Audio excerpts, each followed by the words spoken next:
Hello and welcome to the original, the only podcast of its kind for the Quantum Grammar Shoot, a podcast that talks about the grammar technology known as correct sentence structure, communication, parsing, syntax grammar, i.e. quantum grammar, and how it relates to everyday life and current events. And I am your host, Jason-Matthew Glass. This is a podcast of opinion where I share my thoughts on a psychological level of how one would use this technology navigating through everyday now space and other related subjects. Hope you enjoy.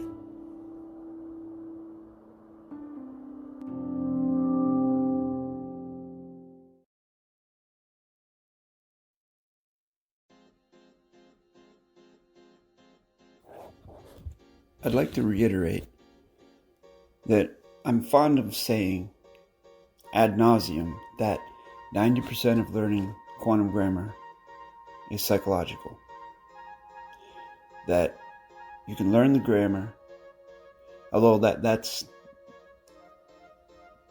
apparently it's very difficult for many people because of the psychological factor of it. One can learn the grammar mechanics, but it appears as though if the psychological hurdles are not overcome, then the grammar is never quite clear, doesn't have a base to root to, so to speak. Like there's nothing holding it in the foundation of one's psyche. It's very spongy if the psychological aspect is not reached and overcome, surpassed, whatever word you want to use. You get past that psychological hurdle, then the grammar falls into place, click, and it's easy as pie. So I'm going to address something that has to do with this in a roundabout way, in that many of my podcasts and many of my videos on both of my channels have to do with psychology. And I talk about that a lot. And so I'd like to ask you, do you know what social factors are?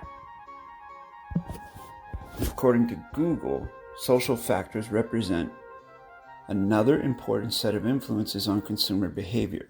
Specifically, these are the effects of people and groups influencing one another through culture and subculture, social class, reference groups, and family. These factors are things that affect someone's lifestyle. These could include wealth, religion, buying habits, education level, family size and structure, and population density. According to Google, there are also 6 specific social factors. And I'm going to try and see what those are. Okay. Upstream, what they call upstream social factors, laws, policies, and underlying values that shape the following: income and wealth, education, employment, household composition, experiences based on race or ethnic group, social mobility, stressful experiences related to any of the above, income inequality. And then we have midstream social factors, factors that are strongly influenced by upstream factors and that are likely to affect health, housing, transportation, other conditions in homes, schools, workplaces, neighborhoods, and communities, including conditions that produce stress and family disruption, parenting skills, parenting stress, leisure time, quality of schooling, physical and psychosocial working conditions. And I think that's as far as I need to go into that, because they don't address a glaring issue, which maybe this was written before the current social medical situation came to prominence, is that people are greatly affected by being forced to do something that is uncomfortable and that they don't want to do, and they don't quite understand why they're doing it, or if they think they understand but they don't know for sure, because it doesn't make any freaking sense. And some people like to tell themselves, we're just doing it for the good of everybody. I'm not doing this for me, I'm doing it for you. And, it's all kinds of excuses as to why they're doing this, that, or the third. These things that don't make any sense. That's a huge social factor.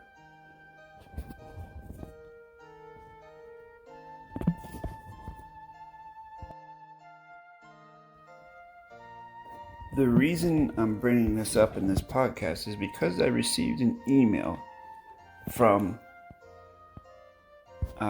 what can I say it is? It's from an organization, a medical organization. I guess, like how McDonald's has chains of restaurants. Well, this company has a chain of hospitals or urgent cares or whatever you want to call them. It's kind of like that.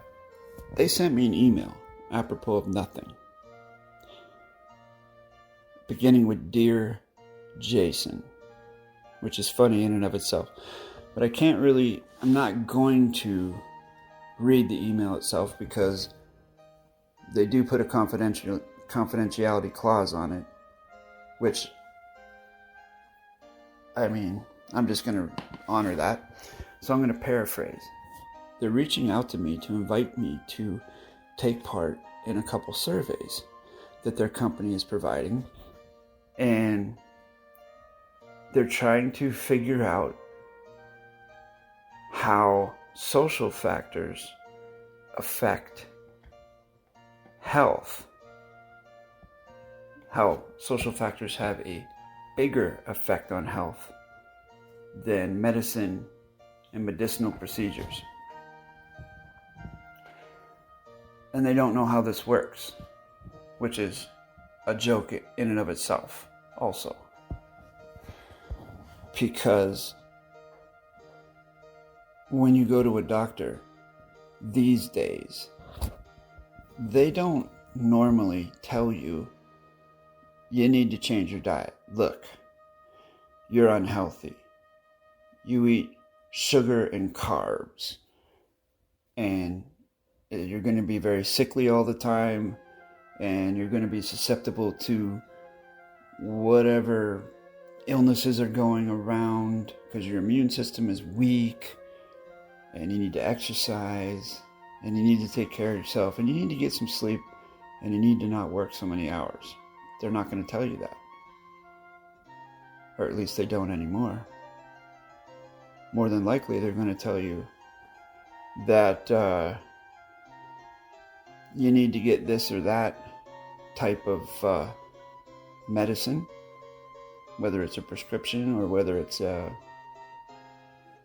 poke. You're going to need to wear certain implements on your face, maybe, to protect yourself and others. And they're going to tell you to come back. And that's that. The very environment of prescriptions and pokes and facial implements creates a social factor of fear and anxiety of something that makes no logical sense, but yet people are afraid of it, and then people become afraid of other people who aren't afraid of it. And it creates a whole conundrum of psychological issues that manifest themselves in anything from road rage to parking lot rage to people confronting one another in stores because you're not doing what I'm doing. Blah, blah, blah. And then it creates a division amongst people and creates more anxiety, which, again, i.e. social factors affecting health.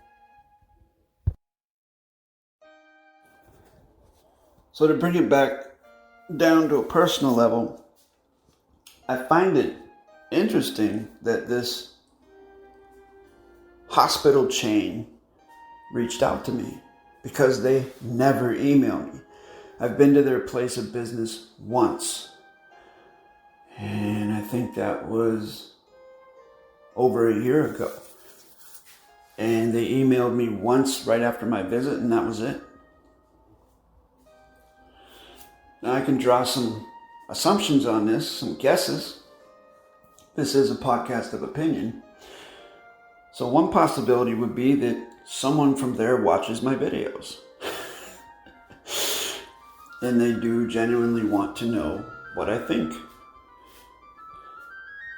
That could be, but it could be just pure chance. However, I have another family member that goes to this hospital chain on a more regular basis than I do, and they got no such request to take a survey. So there's that. And then there's the other issue that happened with me on my Coral Blade Grotto YouTube channel, where my volition creating that channel was to create a channel geared towards those who don't know anything about correct sentence structure, communication, parsing, syntax, grammar, and to share some stories, some thoughts, and some opinions about whether it be current events, past events, ancient architecture, books, anything I find interesting, and take all of that and present it as seen through my lens of correct sentence structure, communication, parsing, syntax, grammar. In other words, in a very critical, factual, dry lens. No making claims that I can't certify or anything like that. Just presenting data, raw data, pretty much, which with a couple opinions put on top of it from research that I've done and cross-referencing that I've done.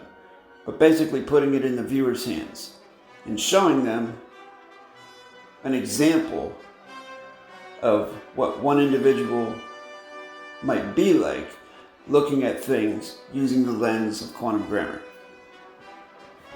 Void of assumption, presumption.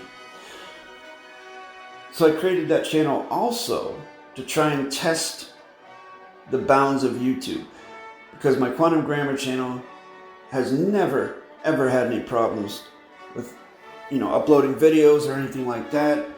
YouTube has always been very helpful and never has ever tried to inhibit me in any way that I see. All I've seen is steady growth since I put the channel up in early 2018.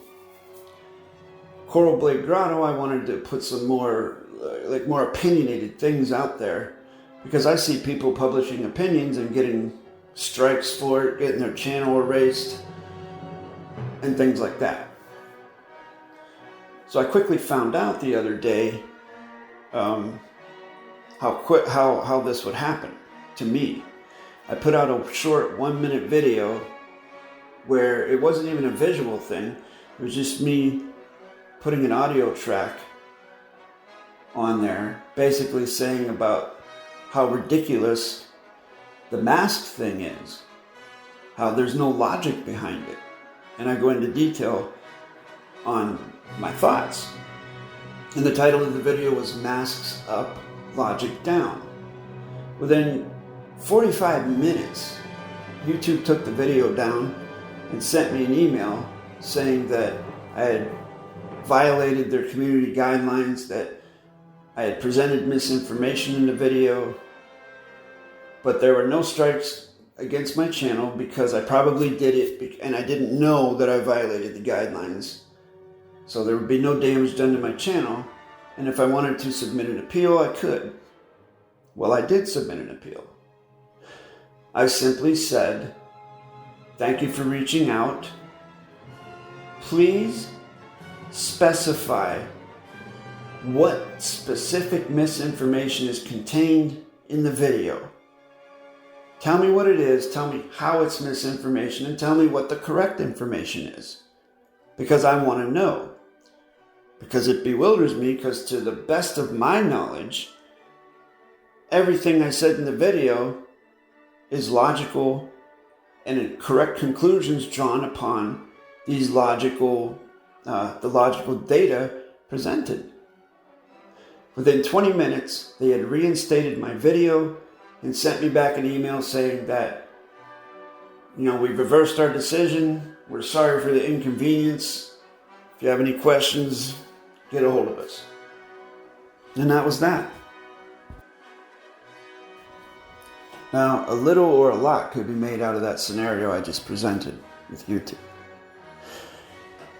It could just be by some sort of weird chance, for some reason that I don't know about, that they decided to reverse their decision. But the thing is that struck me as interesting is that Coral Blade Grotto is a brand new channel. Although if you look at the About section of it, I think my correct name is there. But on the face of the channel, when you click on it, there's really nothing there that hints that Jason-Matthew-Glass is the master of the channel or the steward of the channel. There's nothing on there that talks about correct sentence structure on the face of the channel. Like if you just click on it and boom, there it is. There's nothing that gives you a clue about that. I don't think there are any quotation marks, no italics, no brackets. At the time, I had 64 subscribers. Now, I know that there are YouTube channels out there that say things that are much more divisive, controversial, whatever, than what I said in that 1-minute video. There are people out there calling for violent opposition. They're calling for all kinds of stuff. And those videos are still up there. And those people on those channels have hundreds of thousands of subscribers, sometimes millions. And their videos are still up there. My little 64 subscriber channel publishes a 1-minute video that's not even a video. It's just an audio over top of a stationary picture or text. And YouTube finds it within 45 minutes. And there's nothing even said about, no specific words said about anything that's going on except for the word masks. And there are so many videos on the internet with the word masks in them. So it was very puzzling that they zeroed in on me, on my video, right away. And this happened. I found it very interesting. Very odd, actually. So we'll see. We'll see how the channel goes. But I found out pretty quickly how fast I could get their attention. And the fact that they would pay attention to little old me over all these other celebrities who are speaking out about this stuff is mind-boggling to me. But again, my first video that I put out there on the channel, I said my volition behind creating this channel was in a roundabout way, in a gentle way perhaps, to motivate the viewer to become interested in correct sentence structure, communication, parsing, syntax, grammar as a potent tool to put on their tool belt to navigate through these current scenarios of fear and authoritarianism. I.e., by going to my grammar channel, which has over 4,400 subscribers. And what you will find over there is a little over, I think, 200 videos containing the sum total of my knowledge of the technology known as correct sentence structure, communication, parsing, syntax, grammar. And if you're interested in that, please feel free to study the channel. I ask that you subscribe, hit those thumbs up buttons. I ask that you subscribe to this podcast, give it a thumbs up, a like, or whatever that means on this platform that you're listening to it on. Hit the notification bells. That stuff helps to get the material out there on a broader scale. And of course, if you want to fast track your learning, more than welcome to email me at jasonmatthewg17@gmail.com. And if you contact me at that venue, I will set up a 10 to 15 minute Zoom video consultation where you and I can discuss exactly what it is you want to do with this grammar and if a workshop is the correct thing to do for you to fast track your learning. And that's about it. Thanks for listening, and I hope to see you next time. And also, I hope everybody has a wonderful end of 2021. And if I don't talk to you before, I hope you have a wonderful start to 2022, which is actually a 6.